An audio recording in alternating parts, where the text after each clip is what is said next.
3월 첫째 주일 주일예배 나오신 여러분들을 주님의 이름으로 환영합니다. 이 시간 다 함께 찬양으로 하나님 옆에 나가겠습니다.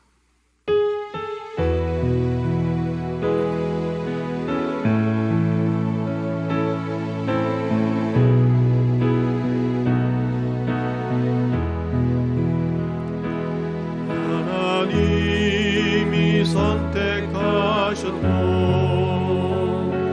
예수님이 구속하셨고 성령님이 인치셨으니 삼위일체 하나님 찬양. 하나님이 사랑하시고 예수님이 은혜 주시고 성령님이 교통하시니 삼위일체 하나님 찬양. 하나님이 지켜주시고 예수님이 함께하시고 성령님이 능력 주시니 삼위일체 하나님 찬양. 할렐루야 할렐루야 하나님 찬양. 할렐루야 예수님 찬양. 할렐루야 성령님 찬양. 삼위일체 하나님 찬양.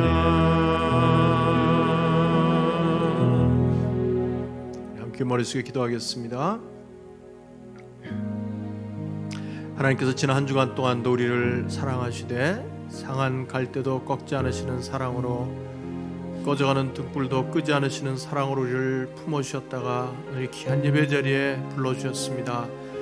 예배는 처음 시간입니다. 우리 마음과 생각과 한 주간의 삶을 돌아보면서 혹시라도 이 시간 예배드리기에 합당하지 못한 것들, 하나님과 나 사이를 가로막는 죄와 허물이 있다면 예수님 십자가 앞에 다 내려놓고 주님 십자가에서는 보혈로 우리를 덮어 주시옵소서.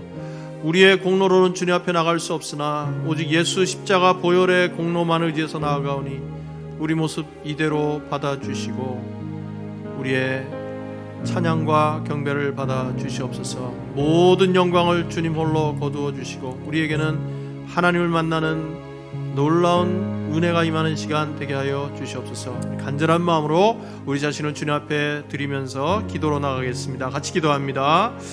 하나님 아버지 감사합니다. 오늘도 저희들께 부르셔서 하나님을 아버지라고 부르며 경배와 찬양을 드릴 수 있도록 인도하심을 감사를 드리옵나이다. 우리 모습 이대로 받아주시기를 원합니다. 우리의 부족한 모습 이대로 나아싸우니 하나님 예수님 십자가의 보혈로 우리를 온전히 덮어주셔서 하나님 기뻐 받으시는 향기로운 제물 되게 하여 주시기를 간절히 기도합니다. 살아계신 하나님을 만나는 놀라운 축복 있게 하시고 우리의 심령이 새로워지고 또한 깨끗해지고 새롭게 결단하는 귀한 시간 되게 하여 주시기를 간절히 기도합니다. 주님 기뻐하시는 영적 제사가 되게 하여 주시옵소서. 고마우신 주님 감사합니다. 오늘도 저들께 부르셔서 하나님의 이름을 높이며 경배하며 찬양 드릴 수 있도록 은혜와 특권을 주심을 감사합니다. 예배 가운데 주의 영으로 임하셔서 우리를 꼭 만나주시고 이 예배를 통해 홀로 영광 거두어 주시옵소서. 예수님 이름으로 감사하며 기도하옵나이다. 아멘. 네, 우리 다 같이 일어나셔서 우리 기쁨으로 하나님을 찬양하도록 하겠습니다.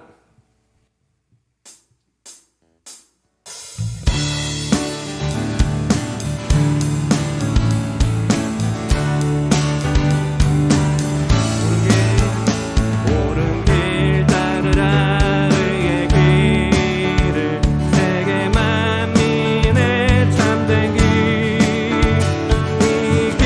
따라서 살 길을 온 세계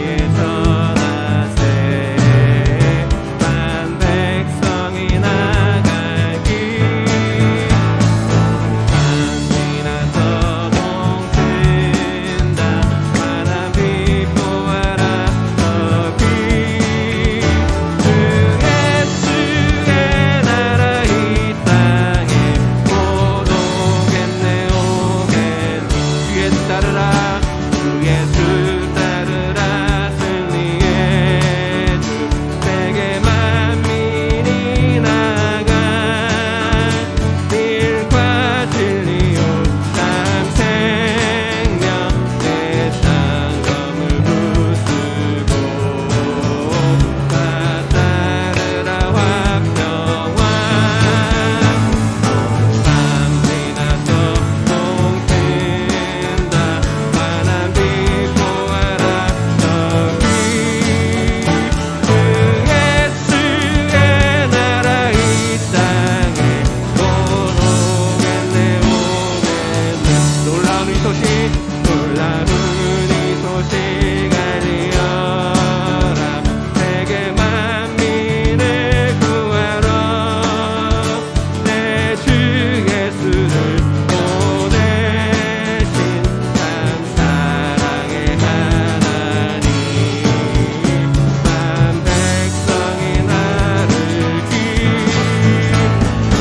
밤 지나서 동튼다 환한 빛 보아라 저기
말씀 이루어지나지 주님의 호흡 시작됐네 주님이 귀신 유다의 사자 우리의 주 부활하셨네 언약의 말씀 이루어지나지 주의 모습 시작됐네 주님이 귀신 유다의 사자 우리의 주 부활하셨네 예수 주 승리하셨네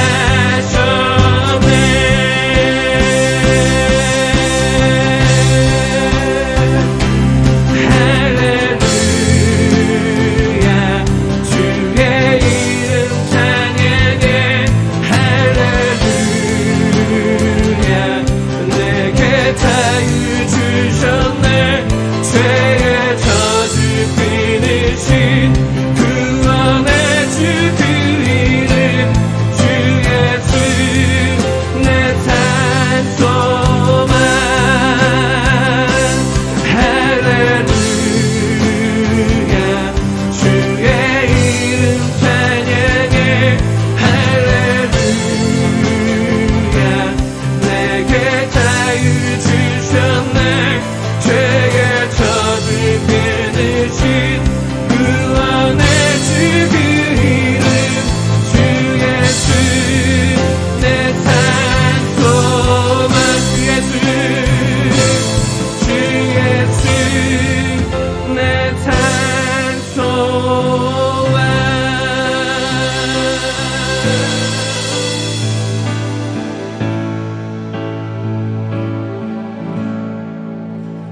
내가 그리스도와 함께 십자가에 못 박혔나니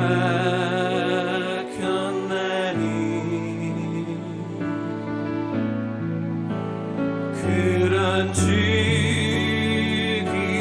이제 내가 산 것 아니요 오직 내 안에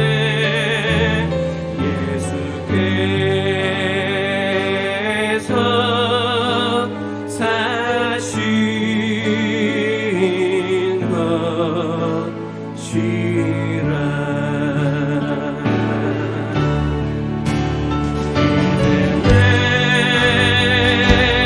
내가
이제 내가 육체 가운데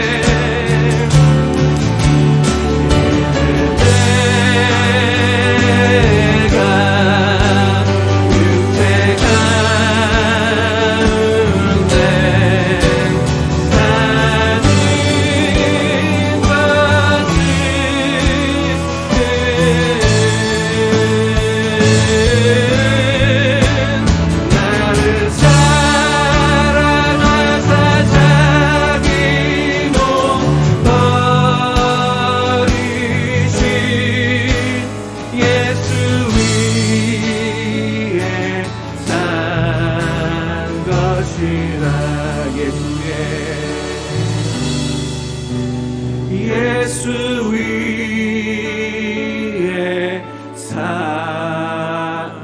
것이라.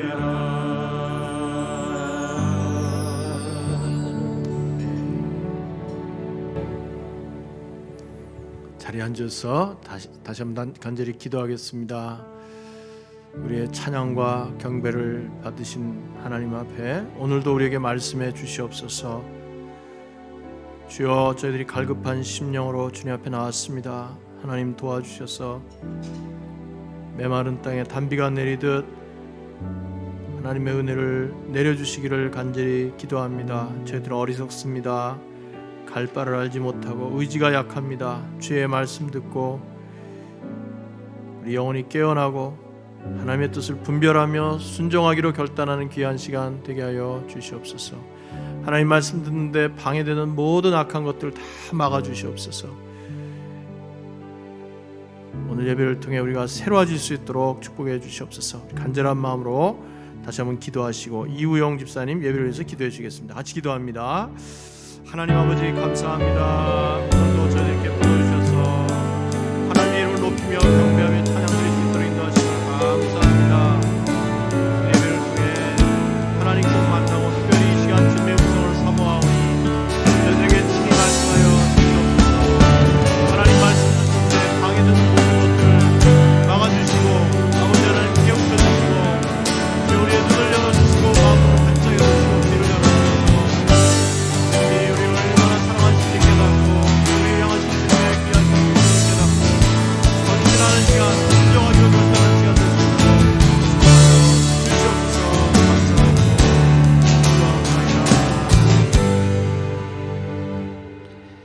천지의 주제 되시는 하나님 아버지, 싱그러운 삶을 봄의 새싹처럼 마음 가득 푸르름이 돋아나는 주의 날, 아버지 앞에 나와 기쁨의 찬양과 거룩한 예배를 올려드리오니 흠량하시고 홀로 영광받아 주시옵소서.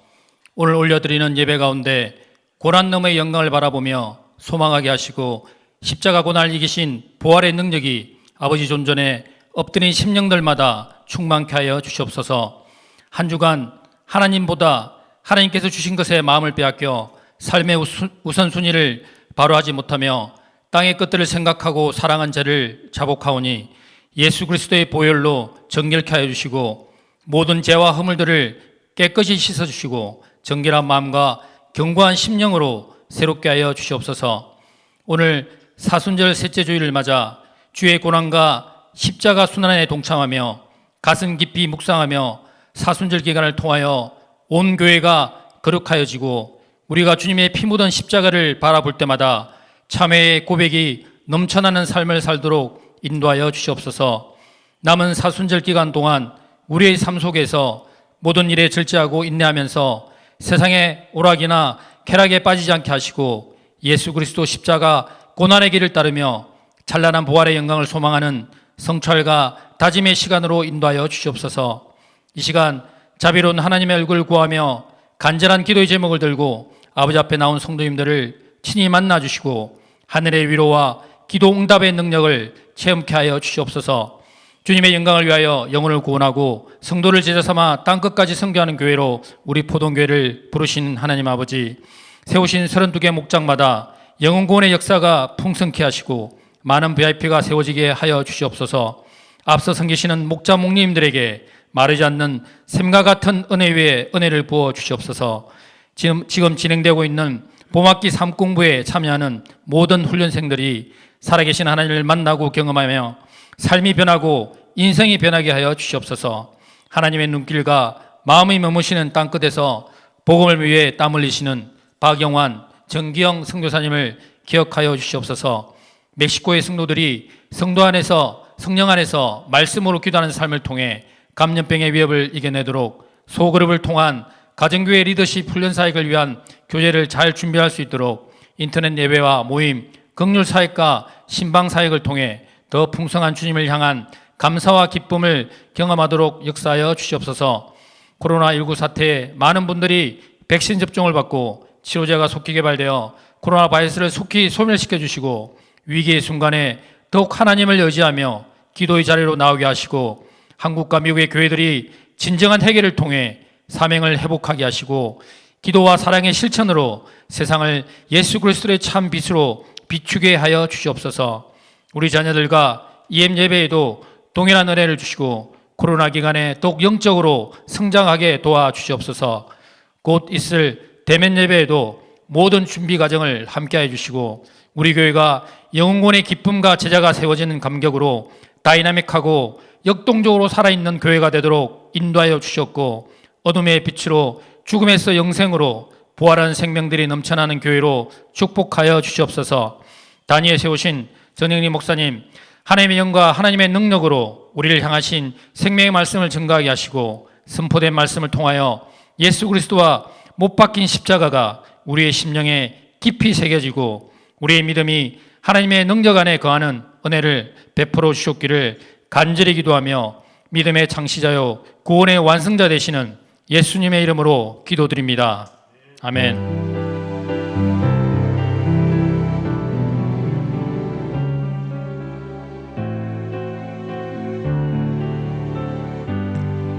가물어 메마른 땅에 가물어 메마른 땅 한비를 내리시듯 성령의 단비를 부어 새 생명 주옵소서.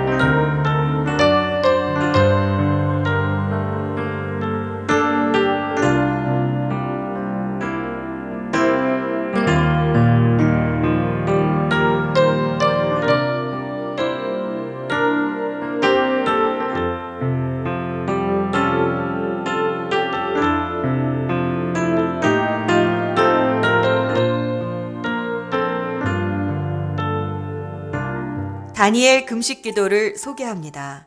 금식, 그런데 꼭 해야 할까요? 성령으로 배부른 금식이란 책을 쓰신 젠슨 프랭클린 목사님은 금식은 그리스도인의 의무라고 말합니다. 성경에는 다양한 금식이 나옵니다. 절대절명의 위기 앞에서 하나님의 도우심을 간구한 에스더의 3일 금식, 자기 점검을 위한 하루 금식, 나라의 회복을 위한 전 국민적 금식, 치유를 위한 금식, 그리고 영적인 지배권과 권위를 획득하기 위한 40일 금식 등등 여러 가지 금식 중에서 다니엘 금식은 특별히 하나님의 계시와 뜻을 구하기 위해 오직 야채, 과일, 물만 먹으며 하는 부분 금식입니다. 개인의 상황과 건강 상태에 따라 음식 조절은 다양하게 할 수 있지만 반드시 그동안 즐겨 했던 오락, 인터넷이나 게임, 드라마, 영화, 술, 담배 등등을 금지하고 말씀과 기도에 집중하며 어려운 중에 있는 이들을 돕는 것이 다니엘 금식의 핵심입니다. 다니엘 금식을 하면서 질병의 치유, 관계의 회복, 재정의 공급, 영혼의 구원 등등 많은 기도 응답을 받았습니다. 하지만 모든 응답 중에 가장 큰 응답은 스가랴 7장 5절의 응답입니다. 스가랴 7장 5절 하반절 말씀. 너희가 진정 나를 생각하여 금식한 적이 있느냐? 바로 하나님과의 친밀감입니다. 우리 인생과 나라가 직면한 문제들은 여러 가지가 많지만 그 답은 하나입니다. 바로 하나님이십니다. 문제가 아니라 하나님께 집중할 때 신기하게 우리 인생의 문제들이, 나라의 어려움들이 하나 둘씩 해결이 되기 시작합니다. 다니엘 금식은 평상시 즐겨하던 음식과 오락을 절제하고 모든 문제의 답이 되시는 하나님께 집중할 수 있도록 도와줍니다. 혼자 하면 어렵지만 함께 하면 쉬워집니다. 다니엘은 당시 세계 강국이었던 바벨론의 포로로 잡혀갔지만 금식과 기도로 하나님께 집중했을 때 오히려 바벨론 왕들을 하나님 앞에 무릎 꿇게 했습니다. 우리도 세상 속에서 살아가지만 세상의 포로가 아니라 오히려 하나님의 영향력을 끼치는 그리스도인으로 살아가려면 다니엘의 발자취를 따라가 볼 필요가 있습니다.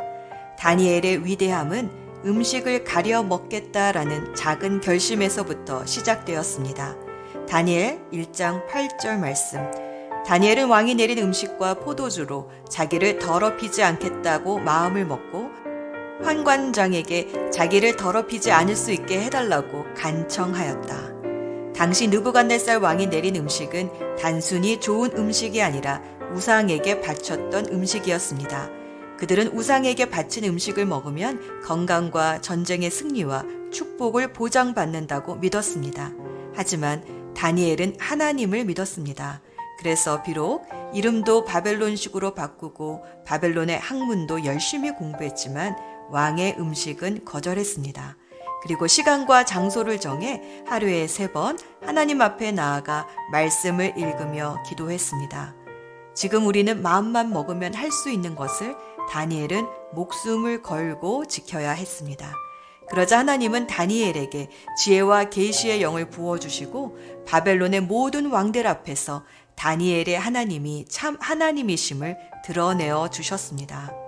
우리도 다니엘의 발자취를 쫓아갈 때에 다니엘을 통해 보여주셨던 하나님의 영광이 우리를 통해서 일터와 가정과 사역의 현장 속에서 드러나게 될 것입니다.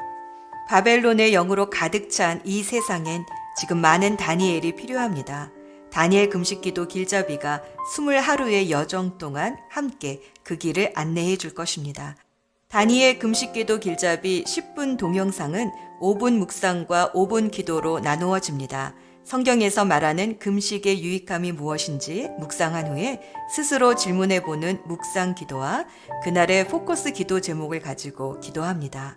시간과 장소를 정해 다니엘 금식 기도 길잡이와 함께 10분의 시간을 주님께 드려봅시다. 그리고 깨닫거나 결심한 것을 목장 카톡방에서 나누어 봅시다. 함께 나눈 결심은 오래가지만 혼자 묻어두면 뒤돌아서서 금방 잊어버리게 됩니다. 다니엘 금식 길잡이에서 곧 만납시다. 시간과 공간을 초월하여 같은 말씀으로 묵상하며 같은 기도 제목으로 기도할 때 성령께서 우리를 한마음으로 묶어주셔서 함께 끝까지 20하루의 여정을 마칠 수 있는 힘을 주실 것입니다. 네, 감사합니다. 뭐 더 이상의 설명이 필요 없을 정도로 이 소개 영상이 아주 잘 만들어졌습니다. 그리고 우리 이번에 나누는 내용은 우리 몇 년 전에 우리 기도 수첩 다니엘 21일 금식기도 20일 기도 수첩을 나눠드렸었는데 아마 여러분 집에 갖고 계실 겁니다. 없으시면 교회 로비에 좀 준비가 돼 있으니까 오셔서 가져가셔서 이렇게 읽으시면서 동참하시면 도움이 되겠습니다. 매일 아침 21일 동안 부활절 전날까지 하겠는데 다음 주일날 시작합니다. 월요일이 아니고 주일 아침 6시 15분에 시작하고 21일 금식기도 하는 동안에는 새벽 기도회를 주일도 합니다. 그래서 매일 아침 6시 15분에 영상으로 우리 은혜를 나누고 또 함께 중보하고 또 음식은 여러분들이 그 교회 홈페이지 안내문을 다시 올려놓겠습니다. 그거 보시고 최선을 다해 주셔서 여러분 형편에 맞게 음식을 절제하시고 하나님께 마음을 집중해서 주님과 친밀함을 회복하셔서 어떤 일이 일어나는지를 경험하시는 그런 복된 시간 되시기 바랍니다. 영적인 동면에서 벗어나서 이제 코로나가 사태를 지나면서 우리 영혼과 마음이 새로워지는 복된 시간이 되리라고 믿습니다. 이 시간에 우리 하나님 앞에 감사하는 마음으로 예물을 드리겠습니다.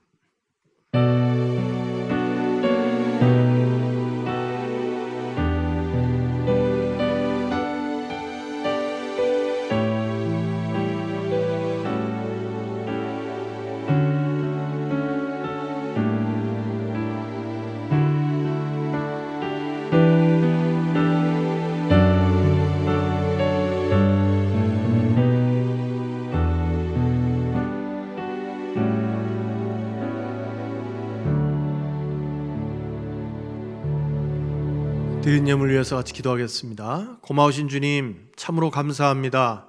어느덧 코로나 사태가 시작된 지 1년이 되었는데 그동안 특별히 우리 포도원 식구들 지켜주시고 여기까지 인도해 주심을 감사를 드리옵나이다. 무엇보다도 우리에게 구원의 은혜를 베풀어 주셔서 하나님의 자녀로서 어려운 시기를 믿음으로 승리해 나갈 수 있도록 인도해 주심을 감사를 드립니다. 하나님께 대한 감사의 마음을 담아 주님이 주신 것 중에 구별한 예물을 이처럼 드리오니 하나님 기뻐 받으시는 향기로운 제물 될 수 있도록 축복하여 주시고 예물을 통해 오로지 하나님 홀로 영광을 거두시고 또한 우리와 동역하시는 선교사님들에게 큰 격려가 되게 해주시고 이 물질을 통하여 세상에 힘들고 지친 영혼들 주님 앞으로 인도하는데 귀하게 쓰임받게 하여 주시옵소서. 경제적인 어려움 중에 있을지라도 낙심하지 말고 하나님의 도우시는 손길을 경험하는 믿음을 저에게 허락하여 주시옵소서. 모든 것을 감사하고 예수님 이름으로 기도하옵나이다. 아멘. 오늘 하나님 말씀 마태복음 20장 1절부터 16절까지인데 우리 1절, 2절, 6, 16절 이렇게 석절만 읽도록 하겠습니다. 마태복음 20장 1절, 2절, 6절, 제가 16절 그렇게 읽겠습니다. 하늘나라는 자기 포도원에서 일할 일꾼을 고용하려고 이른 아침에 집을 나선 어떤 포도원 주인과 같다. 그는 품삯을 하루에 한 데나리온으로 일꾼들과 합의하고 그들을 자기 포도원으로 보냈다. 16절 이와 같이 꼴찌들이 첫째가 되고 첫째들이 꼴찌가 될 것이다. 아멘. 이 말씀을 가지고 은혜의 법칙을 깨달으라는 제목으로 같이 말씀을 나누겠습니다. 우리가 가끔 듣는 말 중에 대오각성이라는 말이 있습니다. 사전을 찾아보면은 크게 깨달아서 번뇌나 의혹이 다 없어짐 이렇게 되어 있습니다. 그래서 우리 인생을 살다 보면 이렇게 몇 번의 이렇게 큰 깨달음을 가지는 순간들이 있습니다. 그 전까지는 도저히 이해가 안 되고 또 풀 수 없었던 어떤 문제의 원인이 확 깨달아지면서 이해가 되고 그리고 그 시점을 중심으로 많은 변화가 일어나는 아주 괄목할 만한 변화가 일어나는 그런 순간들이 있습니다.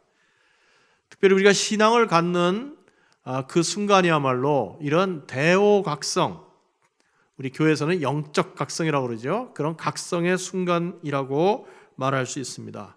정말 하나님께서 기회를 주셔서 이 복음을 듣게 되고 그리고 복음을 들으면서 자신이 죄인이라는 사실을 처음 깨닫게 되고 그리고 예수님이 나의 구주와 주님이시라는 사실을 믿게 되고 이것보다도 더 중요하고 큰 각성의 시간은 없을 것입니다. 그런데 문제는 뭐냐면 많은 성도들이 이런 깨달음이 깊지를 못하고 피상적으로 지나가는 경우가 많이 있다는 것입니다. 그게 깊이 깨달아지면 그만큼 삶의 변화가 일어나고 방향이 변하는데 마치 이렇게 야채를 살짝 뜨거운 물에 데치듯이 그냥 한순간 슬쩍 지나가 버리기 때문에 그 인격과 삶의 변화를 보여주지 못하는 경우들이 안타깝게도 많이 있다는 것입니다. 그래서 여전히 교회는 다니지만 생활은 이전의 사고방식에서 벗어나지 못하고 이전의 가치관에서 벗어나지 못해서 조금 잘하다가 더 이상 믿음이 성장하지 못하고 다음 단계로 나아가지 못하는 경우들이 있어요. 물론 사도 바울처럼 이 모든 것들이 한순간에 딱 일어나는 그런 경우도 있겠지만은 그러나 시간이 길든 짧든 상관없이 중요한 것은 이와 같은 영적 각성의 순간이 반드시 있어야 한다는 것입니다. 우리에게 이런 각성이 필요하는데 그 결과로 나타나는 것은 사실은 사고방식이 바뀌는 겁니다. 사고방식이 바뀌어야 돼요. 가장 결정적으로 바뀌어야 될 사고방식이 뭘까? 그것은 우리가 더 이상 율법적인 사고방식을 쫓아가는 것이 아니라 은혜의 법칙을 이해하고 은혜의 법칙을 따라가는 것입니다. 자, 이게 무슨 말이냐 하면 보통 사람들은 전부 다 이 인과응보라고 하는 자연 법칙을 쫓아서 삽니다. 그래서 다 자기의 노력과 또 수고를 통해서 그 얻어지는 결과 또 그에 따른 보상으로 산다고 생각하고 살아요. 우리도 다 믿기 전에는 그렇게 살았어요. 그런데 은혜의 법칙은 뭐냐면 이제 그 나의 어떤 자격이나 노력이나 공로를 뛰어넘는 하나님의 은혜의 세계가 있다는 것입니다. 우리의 행한 대로 갚지 않으시고 우리의 예상을 뛰어넘는, 우리의 상식을 뛰어넘는 그런 은혜의 세계가 있다는 것입니다. 사실 우리가 구원받고 하나님의 자녀가 되는 것은 그런 은혜의 법칙 때문에 구원을 받은 것이지 자연 법칙, 인과응보 때문에 구원받은 것이 아닙니다. 물론 이 말씀을 우리가 인생 살면서 자신의 노력이 필요 없다는 말씀으로 오해를 하시면 안 됩니다. 그런 뜻은 아니에요. 하지만은 우리의 이 궁극적인 가치, 우리가 거듭난 다음에는 우리 삶을 바라보는 궁극적 가치, 궁극적 사고방식이 정말 모든 것을 이 은혜의 원리, 은혜의 법칙에다 두고 살아야 한다는 것이죠. 그것이 최고의 법칙이기 때문에 그렇습니다.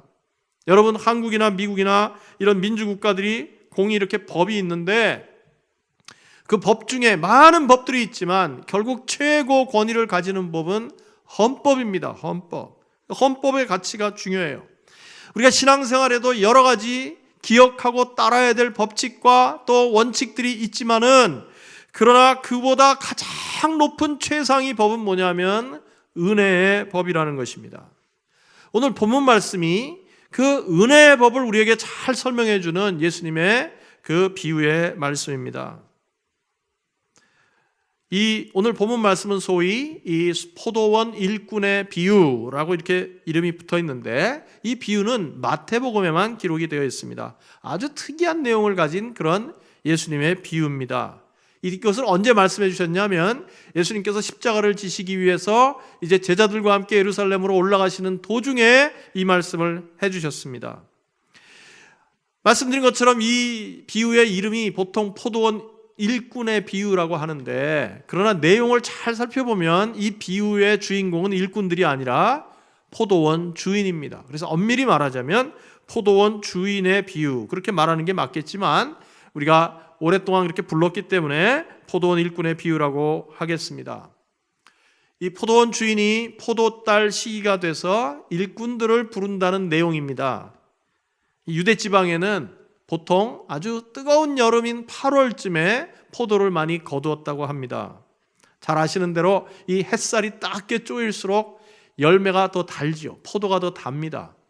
그런데 또 자칫 잘못해가지고 너무 오래 기다리다 보면 이제 우기가 시작이 되기 때문에 이 포도 딸 때는요, 그 주인이 잘 그 날씨와 이런 환경들을 바라보다가 아주 짧은 시간에 집중적으로 포도를 다 딴다고 그래요. 그러니까 일꾼들이 한꺼번에 많은 일손이 필요한 것입니다. 그런데 이 당시 유대 사회에는 대부분의 사람들이 직업이 없었어요. 한 60-70% 사람들이 무직이었다고 그렇게 알려져 있습니다. 그래서 이렇게 일정한 직업이 없는 사람들이 살 수 있는 방법이 뭡니까? 그냥 하루하루 품팔이를 하는 것입니다. 우리도 미국에서 이런 인력시장 이런 거 보죠? 여러분들 무슨 집에서 특별히 뭐 가구를 옮겨야 된다든지 이럴 때 자기 힘으로 안 될 때 인력시장에 가서 일꾼을 불러다가 하루 일을 시키고 이렇게 약속한 임금을 주고 그런 경험이 있으실 겁니다. 이 포도원 주인도 그래서 이제 포도 따는 그 시기가 됐을 때 오늘부터 포도를 딴다 그렇게 작정을 하고 이른 아침부터 나가서 이 일꾼들을 데려왔습니다. 당시에는 보통 9시, 아침 6시부터 시작해서 오후 6시까지 대략 한 12시간 정도 이렇게 일을 시키고 나서 하루 품삯 한 데나리온을 보통 주었습니다. 그러면 그것을 받아서 이제 집에 있는 처자들을 위해서 양식을 준비해가지고 집으로 돌아가는 거죠. 그런데 이날 주인이 아침 6시 이른 시간에, 그보다 더 일찍 나갔겠죠. 이른 시간에 나가서 직접 자기 손으로 일꾼을 뽑아서 포도원에 일하러 보냅니다. 그리고 한 번만 그런 것이 아니라 9시, 12시, 오후 3시, 그리고 마지막에는 일을 끝내기 불과 1시간 전인 오후 5시에도 나가서 일꾼을 불러들였다 하는 것이 오늘 본문이에요. 사실 우리가 이 비유에 나오는 포도원 주인의 행동을 자세히 들여다보면 아주 좀 평범하지 않고 이상한 것들을 여러 가지 발견할 수가 있습니다. 첫 번째는 말씀드린 것처럼 그 일꾼을 뽑을 때 다른 신하들을 시키지 않고 자기가 직접 가서 일꾼을 뽑아옵니다. 나중에 품삯을 줄 때는 일꾼들을 시키는데 일꾼 데려올 때는 본인이 직접 갔어요. 그 다음에 한꺼번에 일꾼들을 부르지 않고 계속 가서 불러왔다 그랬습니다. 자기가 몇 사람이 필요한지 몰라서 그랬을까? 참 이것도 이해가 잘 안 됩니다. 뿐만 아니라 첫 번째 그룹 사람들한테는 얼마를 주겠다고 미리 약속을 해요. 한 데나리온 주겠다. 6시에 온 그룹, 아침 6시. 그런데 그 다음부터 부르는 일꾼들에 대해서는 얼마를 주겠다고 말을 하지 않고 적당히 주겠다. 그렇게 말을 합니다. 또 놀랍게도 주인은 그날 작업이 끝나기 불과 1시간 전인 오후 5시에도 일꾼을 부르러 나갑니다. 그리고 우리를 가장 놀라게 하는 것은 이 5그룹의 사람들에게 동일한 임금을 준다는 거예요. 동일한 임금을 준다는 거예요. 자, 우리가 이렇게 비유를 해석할 때는 한 가지 주의할 점이 있는데 어떤 한 가지 비유를 가지고 성경의 모든 진리를 한꺼번에 다 풀려고 해서는 안 됩니다. 한 비유는 특별히 가르치려고 하는 한 가지 진리를 가지고 있어요. 그것을 우리가 기억하면서 이 말씀을 이해하면 좋겠습니다. 예수님께서 이렇게 독특한 스토리, 특별히 이 주인의 이상한 행동을 통해서 비유를 말씀하신 것은 인간에게서는 도저히 찾을 수 없는 하나님만이 갖고 계시는 하나님만의 특이한 성품, 독특한 성품을 우리에게 가르쳐 주시기 위해 했던 것입니다. 그것이 무엇일까요? 그것이 바로 은혜입니다. 은혜. 인간이 흉내낼 수 없는 하나님의 은혜, 그것을 예수님께서 설명해 주기를 원하셨던 것입니다. 자, 그래서 첫 번째로 오늘 포도원 주인의 이 특이한 행동을 이해하는 열쇠는 바로 은혜라는 것입니다. 은혜. 포도원 주인은 포도 수확을 하기 위해서 일꾼이 몇 명이 필요한지 모를 리가 없지요. 잘 알고 있었습니다. 하지만 그는 이른 아침 6시부터 시작해서 5번이나 나가서 일꾼들을 데려옵니다. 우리가 편의상 것을 1조, 2조 이렇게 부르겠습니다. 여러분 1조를 한번 생각해 보세요. 아침 6시. 이 사람들은 어떤 사람들이었을까요? 당연히 뽑힐 만한 사람들이었겠죠. 경험도 많고 등치도 좋고 이렇게 딱 봤을 때 힘도 좀 쓰게 생긴 사람들. 그래서 쉽게 데려왔을 것입니다. 그런데 그 뒤로 가면 갈수록 어떨까요? 그 일꾼들의 퀄리티가 점점 떨어지겠죠. 점점 떨어지겠죠. 그러다가 여러분 이 오후 5시에 불러온 사람 5조 어땠을까요, 여러분? 여러분 요즘도 그 인력시장이라는 게 하루 종일 있는 데가 아닙니다. 그렇죠? 아침에 이렇게 다 데려가고 그러고서는 금방 없어져요. 뭐 정오쯤 되면은 다 사람들 팔려갈 겁니다. 그리고 그때도 일을 못 잡았다면 뭐 딴 데로 가든지 그랬겠죠. 그런데 오늘 본문에 보니까 이 5시까지 빈둥거리는 사람이 있었다. 그렇게 표현이 되어 있습니다. 이 사람은 어떤 사람일까요, 여러분? 좀 하자가 있는 사람이에요. 하자가 있는 사람.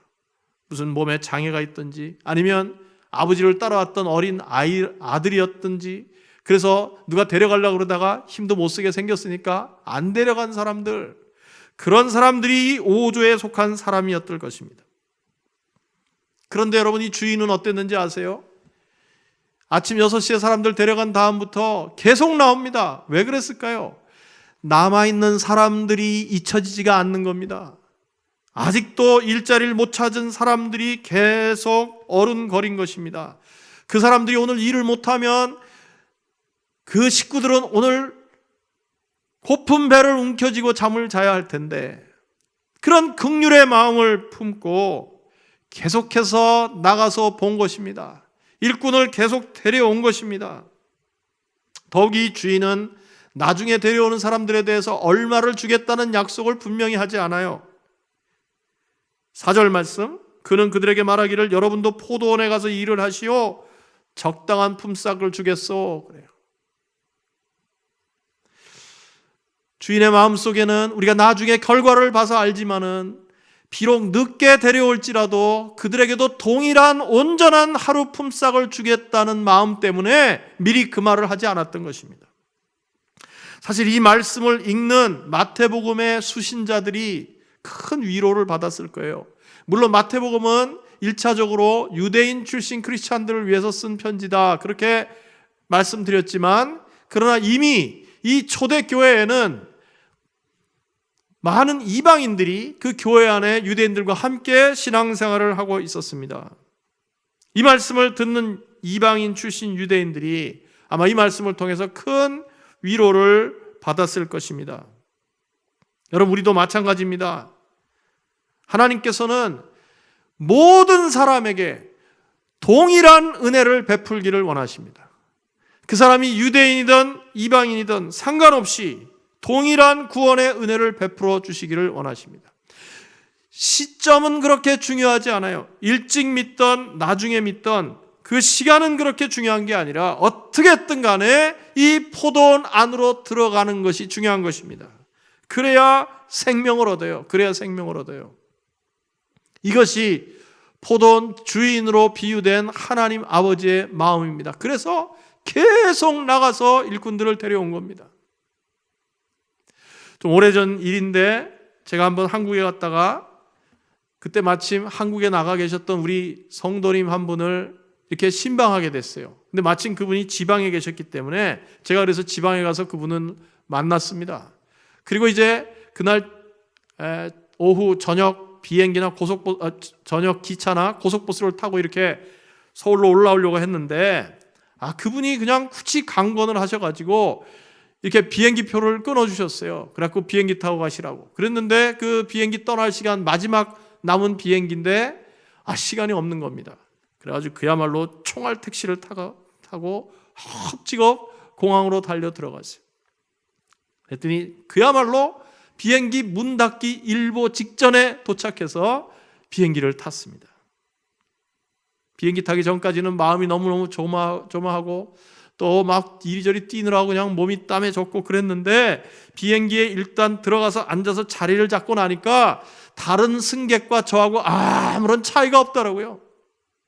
비행기 타면 되는 겁니다. 타기만 하면 되는 겁니다. 타기만 하면 돼요.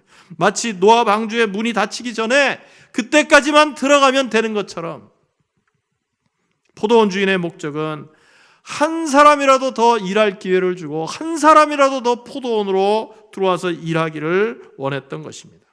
그래서 그들을 통해서 그 굶주리고 가난한 식구들이 먹고 살 수 있도록 해주는 것이 이 포도원 주인의 목적이었어요.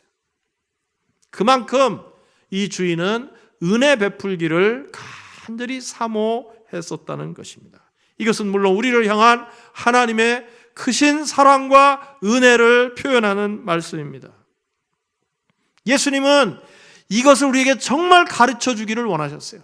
그런데 예수님께서는 비유를 여기서 그치지 않으시고 좀 더 이 스토리를 아주 극적으로 말씀해 주셨습니다. 그것은 뭐냐 하면 오늘 16절 말씀에서 우리가 마지막 결론적으로 읽었던 것처럼 은혜를 깨닫지 못하면 꼴찌가 된다 하는 겁니다. 은혜를 깨닫지 못하면 첫째가 꼴찌가 된다. 이렇게 은혜를 베풀기를 원하시는데 그 은혜의 법칙을 깨닫지 못하면 꼴찌가 된다. 꼴찌가 된다. 여러분, 드디어 하루 일과가 끝나고 품삯을 나누어 주는 시간이 되었습니다. 모든 일꾼들이 가장 기다리던 시간이 온 거죠. 그런데 여러분, 자기가 얼마 받을지 정확히 아는 사람은 한 조밖에 없었어요. 누굽니까? 1조밖에 없어요. 1조. 왜 1조 데려올 때 그때 한 대련은 주겠다고 약속했으니까. 그렇죠? 그 사람들만 정확히 알았어요. 그 다음 사람들은 몰랐습니다. 얼마 받을지. 여러분 12시간 일하는데 한 데나리온이니까 대략 계산이 되지 않겠습니까? 그래서 낮 12시에 온 사람은 오늘 한 반 데나리온 받겠구나. 오후 3시쯤 온 사람은 한 4분의 1 데나리온 받겠구나. 이렇게 예상했을 겁니다. 마지막에 5조, 오후 5시에 온 사람 무슨 생각했을까요, 여러분? 처분만 기다린다. 예? 나는 1시간밖에 일을 안 했으니 주인이 뭐라고 하던 그냥 나는 처분만 기다린다. 그러고 있었겠죠. 그런데 주인이 놀랍게도 가장 늦게 온 사람부터 품삯을 주는 겁니다. 근데 이게 웬일입니까? 5조한테 하루 온전한 품삯 한 데나리온 다 주는 거예요. 자기가 생각했던 것보다 12배를 받는 겁니다. 12배를. 다른 일꾼들이 그걸 다 봤어요. 이게 주인의 계산입니다. 이걸 먼저 보여준 이유. 거꾸로 만약에 1조부터 줬다면 어떻게 했을까요? 당연히 자기 받을 거 받고 막 가버렸겠죠. 근데 주인은 이날 메시지를 전해주기를 원했던 겁니다. 그래서 이 1시간밖에 일 안 한 사람에게 한 데나리온 주는 거를 다 목격하게 한 거예요. 여러분 그 자리에 남아있는 사람들이 무슨 생각이 들기 시작했겠습니까? 오늘 대박이다, 대박이다. 저 1시간밖에 일 안 한 사람이 한 데나리온을 받으니 도대체 나는 얼마를 받을 거야 도대체? 이러면서 기대감이 폭발하기 시작했습니다. 그런데 오후 3시에 온 사람 4조에게 똑같이 한 데나리온을 주는 거예요. 그리고 나머지 그룹도 똑같이 한 데나리온씩 줍니다. 이 4조부터 2조까지의 사람들은 무슨 특별한 반응을 보이지 않았어요. 그런데 아침 6시에 제일 먼저 와서 하루 종일 일했던 1조 사람들, 도대체 나는 얼마를 줄까 하고 있는데 이 사람에게도 똑같이 한 데나리온을 주는 것입니다. 그래서 요즘식으로 말하면 그때 노사분규가 일어났어요. 노사분규가. 가장 먼저 온 사람들이 나서가지고 주인에게 불평을 터뜨립니다. 애들이 흔히 하는 말로 It's not fair! 그러는 거예요. 우리 11절부터 15절 말씀을 제가 읽어드리겠습니다. 그들은 받고 나서 주인에게 투덜거리며 말하였다. 마지막에 온 이 사람들은 1시간밖에 일하지 않았는데도 찌는 더위 속에서 온종일 수고한 우리들과 똑같이 대화하였습니다. 그러자 주인이 그들 가운데 한 사람에게 말하기를 이보시오, 나는 당신을 부당하게 대한 것이 아니요 당신은 나와 한 데나리온으로 합의하지 않았어? 당신의 품삯이나 받아 가지고 돌아가시오. 당신에게 주는 것과 똑같이 이 마지막 사람에게 주는 것이 내 뜻이요. 이거 내 것을 가지고 내 뜻대로 할 수 없다는 말이요. 내가 후하기 때문에 그것이 당신 눈에 거슬리요 하였다. 여러분, 우리가 어떻게 생각하면 이 1조에 속한 사람들 심정이 좀 이해가 됩니다. 그러나 냉정히 따져보면 이 사람들이 주인에게 화낼 이유가 하나도 없어요. 주인이 말씀하신 대로 첫째, 그들은 약속대로 받은 겁니다. 그리고 그 주인에게는 누구에게나 똑같이 한 데나리온씩 줄 수 있는 권한이 주인에게 얼마든지 있어요. 주인의 돈이기 때문에. 여러분, 사실 이 1조에 속한 사람들도 그날 아주 기분 좋게 일을 시작했을 것입니다. 아침에 일찍 나왔는데 나가자마자 곧바로 일자리가 생긴 거예요. 그래서 날씨도 덥고 하지만은 여러분 얼마나 기쁘게 일했겠어요. 이 미국에서 프로 선수들 드래프트 할 때 1번으로 뽑히는 것처럼 말이죠. 열심히 일을 했을 것입니다. 그런데 이 품삯을 나눠주는 마지막 뜻하지 않은 상황이 벌어지자 갑자기 그들에게 있었던 행복감이 한순간에 사라져버렸어요. 한순간에 사라지고 그것이 다 불평과 원망으로 바뀌어버렸습니다. 예수님께서는 이 놀라운 비유의 말씀을 마치신 다음에 16절에서 이렇게 정리를 해주십니다. 정리를 이와 같이 꼴찌들이 첫째가 되고 첫째들이 꼴찌가 될 것이다. 여기서 첫째와 꼴찌라는 것은 일하기 시작한 그 시간적 순서를 말하는 것이 아니라 그 가치를 말하는 겁니다. worthiness, 그 사람들의 가치를 말하는 거예요. 1시간밖에 일하지 않은 사람, 이 5조 사람들은 그 짧은 시간 일하고 하루의 품삯을 받았으니까 그만큼 가치가 큰 것이고 그 은혜를 알기 때문에 그러나 반대로 1조는 하루 종일 일을 가장 긴 시간 동안 했지만은 이 은혜에 대한 깨달음이 없기 때문에, 은혜의 법칙을 이해하지 못하기 때문에 그래서 꼴찌라고 말씀을 하고 계신 것입니다. 여러분, 예수님께서는 이 비유를 통해서 제자들에게 하나님의 백성들, 예수님을 따르는 제자들이 무슨 삶의 원칙을 가지고 살아야 하는지를 오늘 가르치고 계신 것입니다. 주님을 믿는 우리 성도들이 끝까지 붙잡아야 될 것은 바로 이 은혜의 법칙입니다.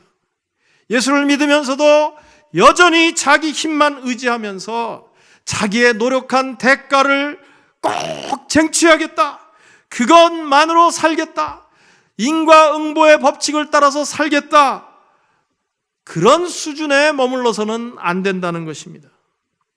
하나님의 나라에서 통하는 가장 최고의 법칙은 하나님의 은혜의 법칙이에요. 우리의 행한 대로 갚아주시는 것이 아니라 자격도 없고 부족하기 짝이 없지만 그런 우리들에게 무조건적인 은혜를 베풀어 주시는 것이 하나님 나라의 최고 법칙인 것을 기억하시길 바랍니다. 뿐만 아니라 그 하나님의 백성들은 이 하나님의 은혜를 깨달은 만큼 그 은혜를 다른 사람들에게도 똑같이 베풀면서 살기를 주님께서 원하고 계신 것입니다.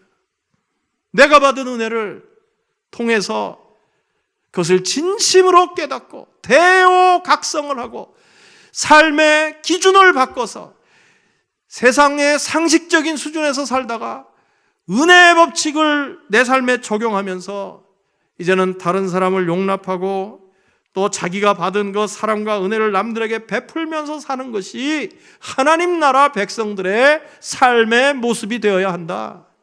이것이 비유를 통해서 예수님께서 가르치시려고 했던 핵심인 것입니다. 만약에 이것을 바로 깨닫지 못하고 신앙생활하는 사람들이 있다면 그 사람들에게 남는 것은 하나밖에 없어요. 그것은 바리새인적인 율법주의입니다. 바리새인적인 율법주의. 자기가 만들어 놓은 틀을 딱 정해놓고 거기서 벗어난 사람들을 용납을 못하는 겁니다. 여러분, 이 시간 우리가 자신을 돌아봐야 됩니다. 우리는 지금 예수를 믿는다고 하지만 도대체 내 신앙생활을 지배하는 원리가 무엇인가? 나에게 가장 중요한 신앙생활의 법칙이 무엇인가? 그것이 율법주의인지, 또한 세상의 인과응보의 원칙이든지, 심은 대로 거두는 자연법칙인지, 아니면 자격 없는 자에게 베풀으시는 하나님의 은혜의 법칙이 나를 다스리고 있는지 이 시간 돌아보는 시간 되기를 축복합니다. 여러분, 이 은혜의 법칙을 따라서 그대로 사는 사람은 복을 받은 첫째에 속하는 사람이지만 자기가 첫째인 줄 아는 꼴찌들이 엄청나게 많은 겁니다. 예수님 복인 꼴찌예요. 만약에 그렇다면 우리는 거기서 반드시 벗어나야 합니다. 반드시 벗어나야. 은혜의 지배 아래 있지 못하면 거기서 우리는 반드시 벗어나야 합니다.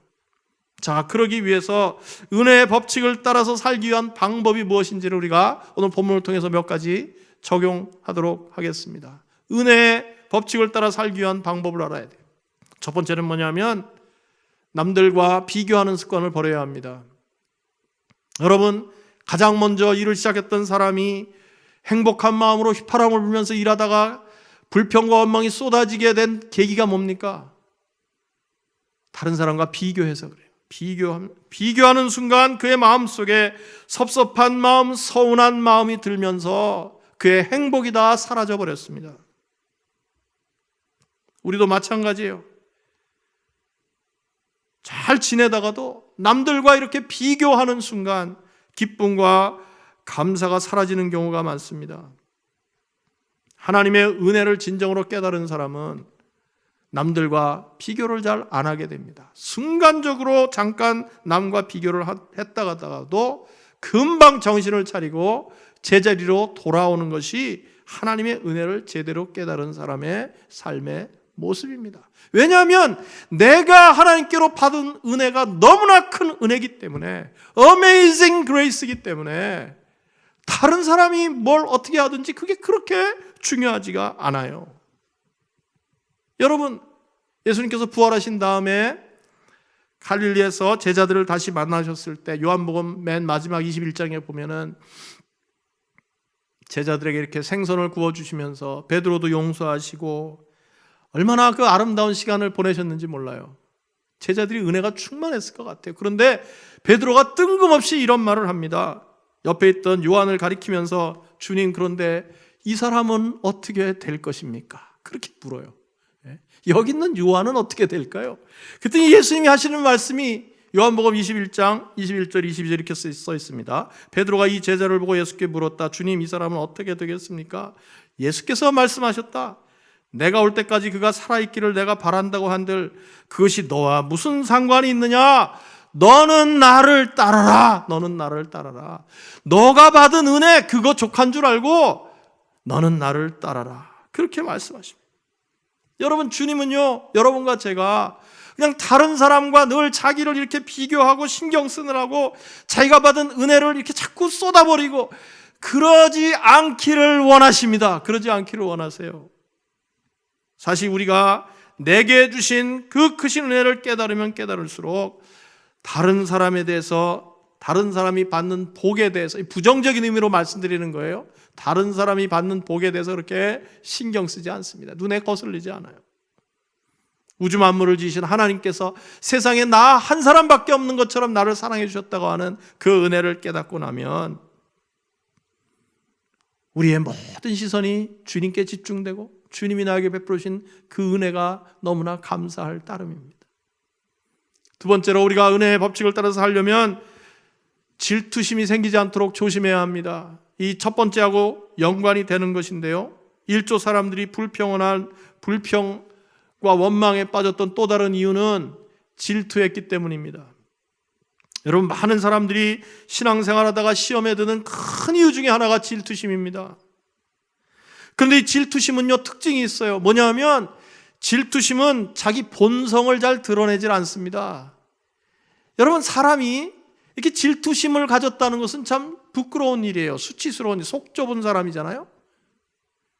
그래서 많은 사람들이 질투를 실제로 하고 있는데 자기가 질투한다고 인정을 잘 안 해요. 그게 질투라는 사실을 냉정하게 받아들이고 인정을 잘 안 합니다. 만약에 지금 오늘 이 자리에 이 가장 먼저 왔던 1조의 사람들이 와서 앉아있다고 합시다. 제가 이런 얘기를 하면요, 아마 그들이 이렇게 말할지 몰라요. 우리는 지금 질투하는 게 아니라 정의를 구현하는 것이다, 이렇게 말할지 몰라요. 그러나 정의 구현 아닌 거 여러분 다 아시잖아요. 주인과 약속한 대로 다 받고 말이죠. 주인은 그렇게 할 권리가 있고 그게 무슨 정의하고 상관이 있겠습니까? 이유가 뭐였어요? 사실은 남이 잘 되는 것을 배아파하는 질투심이 근본적 원인이었습니다. 저 1시간밖에 일 안 하는 사람이 어떻게 나랑 똑같은 것을 받아? 이게 질투심이 아니고 뭐겠습니까? 여러분, 이 질투심은요, 우리 인생을 파괴하고 우리의 행복을 빼앗아가는 아주 치명적인 악덕입니다. 여러분, 인류 최초의 살인죄가 왜 생겼는지 잘 아시죠? 가인이 자기가 똑바로 제사 하나님 앞에 예배드릴 생각은 안 하고 엉터리로 예배드려 놓고 동생 아벨이 온전한 예배를 드림으로 말미암아 하나님께서 동생의 제사만 받으시는 그것 때문에 질투심이 생겨서 동생을 쳐 죽이는 인류 최초의 살인자가 됩니다. 질투가 이렇게 무서운 거예요. 특별히 여러분, 이 가인이 동생 아벨을 질투한 것처럼 질투라는 거는요, 누구한테 잘 생기냐면 자기 스스로 내가 첫째다라고 생각하는 사람들에게 질투심이 많이 생깁니다. 조심해야 돼요. 그리고 질투는 나와 잘 아는 사람들과 사이에서 생기는 겁니다. 생판 모르는 사람 아무리 잘 돼도 질투심 안 생겨요. 그러나 나와 가까운 사람, 동서간에 이럴 때 질투가 많이 생겨요. 저도 회사에 처음 들어갔을 때 우리 동기가 28명인가 그랬어요. 그 당시에 이렇게 아주 우리 경제가 막 빨리 성장하고 이럴 때이기 때문에 뭐 회사 들어가면 진급도 빨리빨리 시켜주고 그랬습니다. 3년 지나면 대리 시켜주고 3년 또 지나면 이렇게 과장 시켜주고 보통 그랬어요. 우리가 대리 될 땐 다 똑같이 대리가 됐는데 과장 될 때쯤 돼서 저희 동기 중에 한 명이 혼자 먼저 과장이 된 겁니다. 제가 아니죠, 물론. 그때 여러분, 묘한 분위기가 생겼습니다. 그 친하게 지내던 동기들 사이에 약간 이런 질투심 같은 게 번지기 시작했어요. 그런데 조금 있다가 제가 우리 동기들 가운데 처음으로 미국 지사의 발령을 받았습니다. 그랬더니 또 이번에는 그 동기들이 저를 또 썩 질투하는 그런 분위기가 생기는 것을 느꼈었습니다, 여러분. 그래갖고 이상한 소문 내고 말이야. 뭐 회장 백이라고 이딴 엉뚱한 소리 하고 말이야. 사회에서만 그렇습니까? 교회에서도 그래요. 교회에서. 누가 나보다 좀 나이가 어리거나 또 우리 교회 내가 더 먼저 왔는데 그런데 나보다 교회도 늦게 오고 나이도 어리고 또 나보다 예수 믿은 지도 얼마 안 되는 사람이 더 이렇게 은혜 충만하고 또 사람들한테 인정받고 하나님께 쓰임받고 그러면요, 할렐루야 그러면 좋겠는데 질투심이 생겨요. 질투심이 생기기 쉽습니다. 그럴 때 절대 질투가 아니라고 그러죠. 질투가 아니라고. 그럼 여러분 인정해야 돼요. 우리의 죄성의 가장 명확한 사인 중에 하나가 이 질투입니다. 질투. 그래서 막 목사님이 막 누구만 이뻐한다고 그러고 왜 나한테 무관심하냐고 그러고. 여러분 뭐 제가 완벽할 수는 없지만 제가 일부러 절대 그러지 않습니다. 저는 제 아내 한 사람 예뻐하기도 힘든 사람이에요. 여러분 질투심이 우리 마음에 자리 잡히면요, 그 순간부터 성장이 멈춥니다. 잘할 수 없어요. 잘할 수 없어요.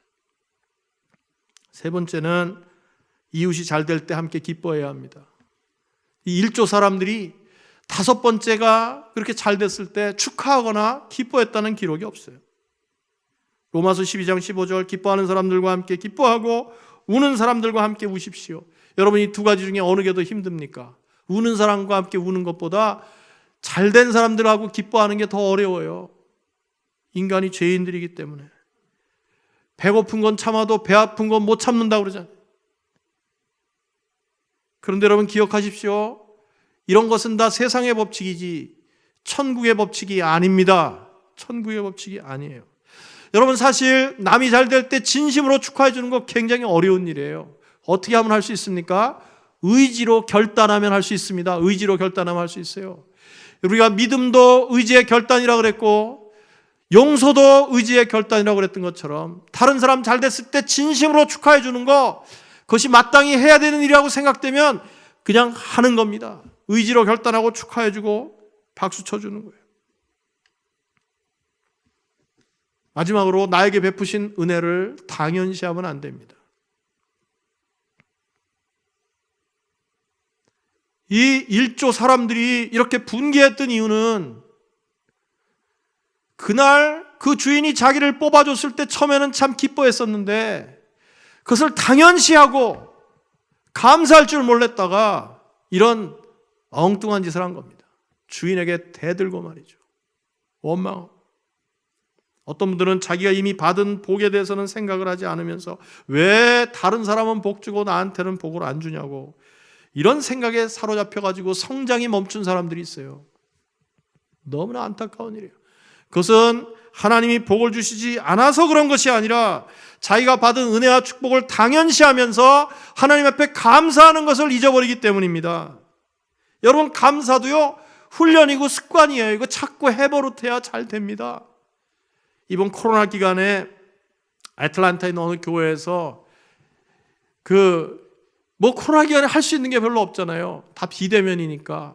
그런데 그 교회에서 아이디어를 잘 냈더라고요. 그래갖고 오감사 운동이라는 걸 시작했어요. 그래서 이름 그대로 하루에 감사할 제목 5가지를 만들어가지고 우리 교회 같이 목장하는 교회는 아니지만 자기네가 속한 그 그룹에 그걸 매일 이렇게 나누는 거예요.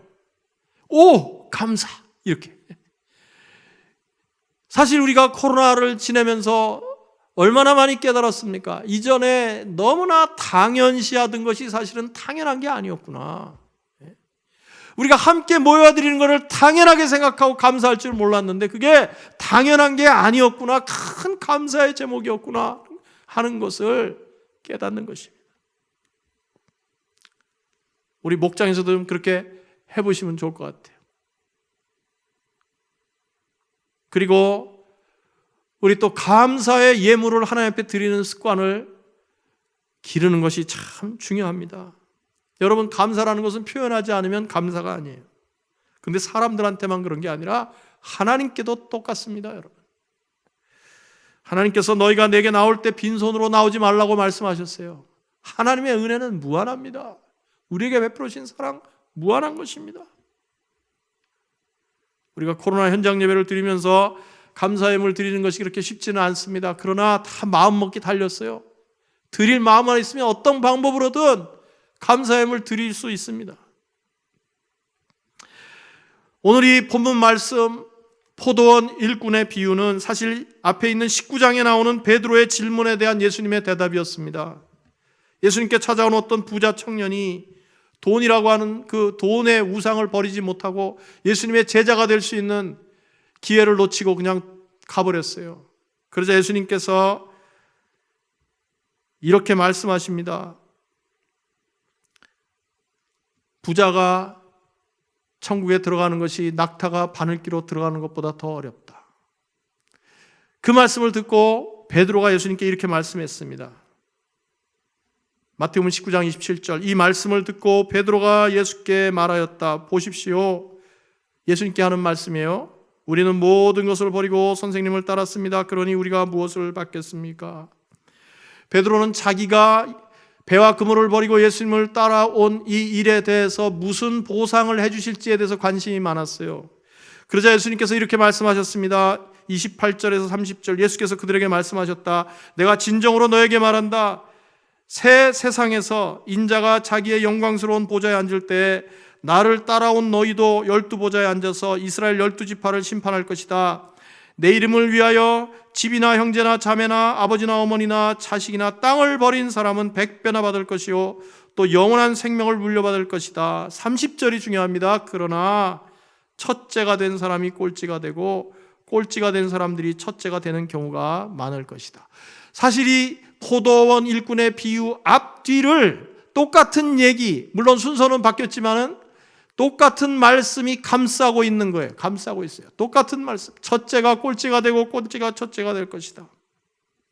이게 무슨 말씀이냐 하면 우리가 하나님께, 예수님께서는 우리의 모든 삶을 보시고 나중에 보상을 해주시고 상을 주시는 것은 틀림이 없지만, 그러나 그것조차도 우리의 공로에 대한 보상으로 주시는 것이 아니라 전적인 하나님의 은혜라는 것을 주님께서 말씀해 주고 계신 겁니다. 여러분과 저는 오후 5시에 부름받고 구원받은 사람들입니다. 이제 구원받은 우리가 이제부터 첫째로 살 것인지 꼴찌로 살 것인지는 우리한테 달렸어요. 우리의 삶의 기준을 어디다 두고 살 것이냐? 세상적인 법을 따라서 살 것인가? 그저 행한 대로 갚고 내 노력과 내 공로를 쫓아서 자기의 권리를 주장하면서 자기의 손해와 이익을 늘 계산하면서 그렇게 살 것인가? 아니면 하나님께로부터 무한한 은혜를 받은 사람답게 그 은혜에 합당하게 다른 사람에게도 은혜를 베풀면서 살 것인가? 은혜의 법칙을 따라서 살 것인가? 거기에 따라서 우리는 첫째도 될 수 있고 꼴찌도 될 수가 있는 것입니다. 내 힘과 내 공로를 의지하며 사느라고 불평과 원망 속에 사는 분이 한 분도 안 계시기를 축복합니다. 하나님의 무조건적인 은혜로 구원받은 자로서 그 은혜를 다른 사람들에게 베풀면서 살아가는 주님의 신실한 제자들이 다 되시기를 예수님의 이름으로 축복합니다. 시간 다 같이 기도하겠습니다.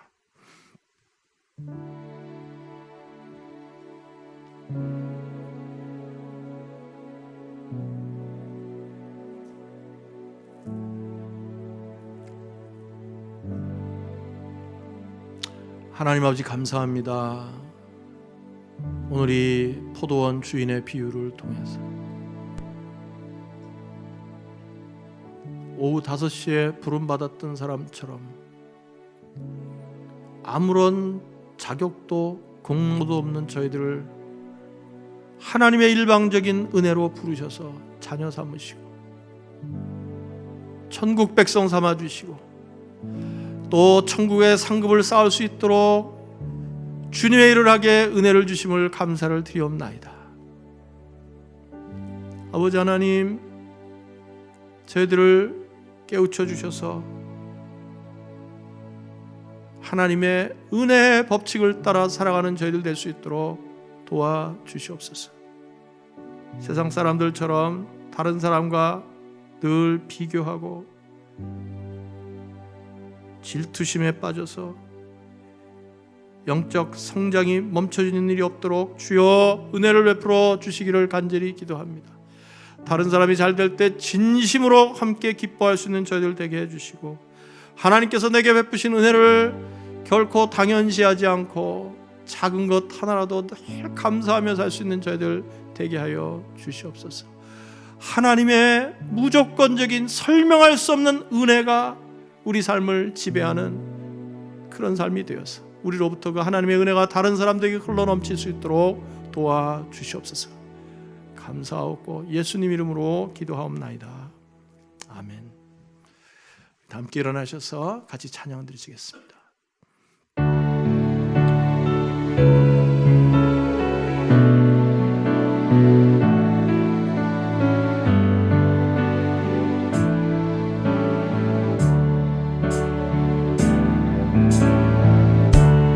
은혜 아니면 살아갈 수가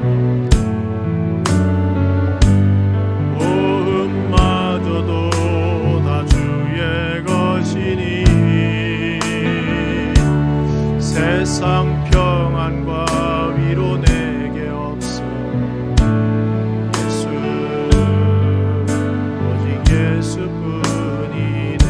은혜 아니면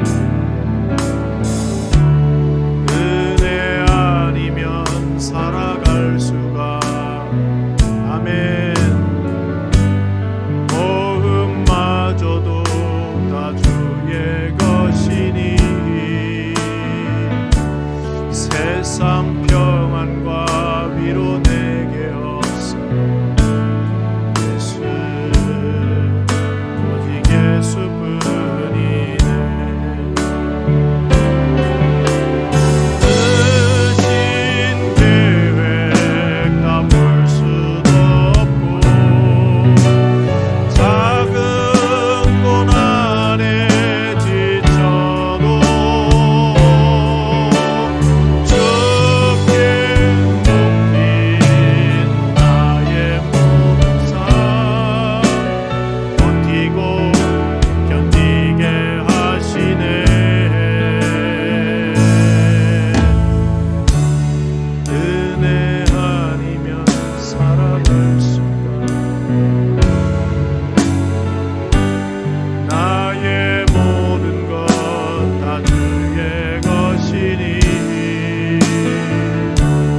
참된 평안과 위로 내게 주신 예수 오직 예수뿐이. 예수 오직 예수뿐이네. 예수 오직 예수뿐이네.